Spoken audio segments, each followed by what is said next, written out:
सलोनी नांदे और आप देख रहे हैं केसरी उजाला न्यूज। शरद पवार की राष्ट्रवादी कांग्रेस पार्टी के नेता एडवोकेट फैजान मिर्जा ने कहा कि वे इस बात से खिलाफ नहीं है कि अयोध्या के राम मंदिर में हिंदू धर्म के लोग हैं, गुरुद्वारे में सिख समुदाय के लोग, लेकिन सरकार मुस्लिम समुदाय के लोगों को इसमें शामिल कर दोनों समुदाय के बीच दरार पैदा करने की कोशिश कर रही है।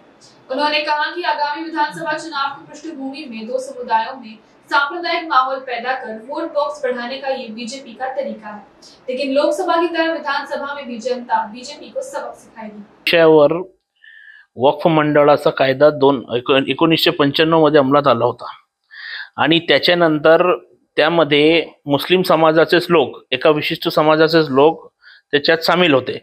पण केंद्र सरकारने काल जे विधेयक लोकसभेत आणलेलं आहे तो द्वेषपूर्ण आहे, मुस्लिम द्वेषी तो विधेयक आहे असं माझं मानणं आहे, असं माझं मत आहे।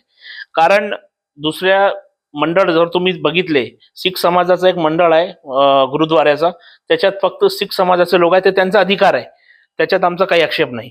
राम मंदिर अयोध्याचं जे ट्रस्ट आहे त्याच्यात फक्त हिंदू समाजाचेच लोक आहेत, त्यांचा पण आम्ही आदर करतो आणि ते त्यांचा अधिकार आहे।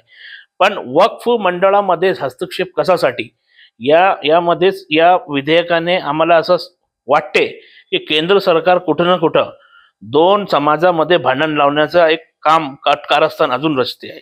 म्हणून लोकांनी यापासून सावध राहावं आणि केंद्र सरकारने आपल्या या द्वेषपूर्ण कायद्याला परत घ्यावा, नाहीतर आम्ही सायमन गो बॅक जसा एक नारा पहिले इंग्रजांविरोधात स्वतंत्र सेनानी यांनी दिला होता, तसंच आम्ही केंद्र सरकार गो बॅक असा नारा देऊ। ती भूमिका हेच आहे की केंद्र सरकारने जे सेक्शन्स याच्यात आणलेले आहे ते सेक्शन्स ते थोडेसे सेक्शन तिच्यात आहे ते सेक्शन्स त्यांनी मागे घ्यावे आणि द्वेषपूर्ण काम नाही करावं अशी आमची मागणी आहे केंद्र सरकारची।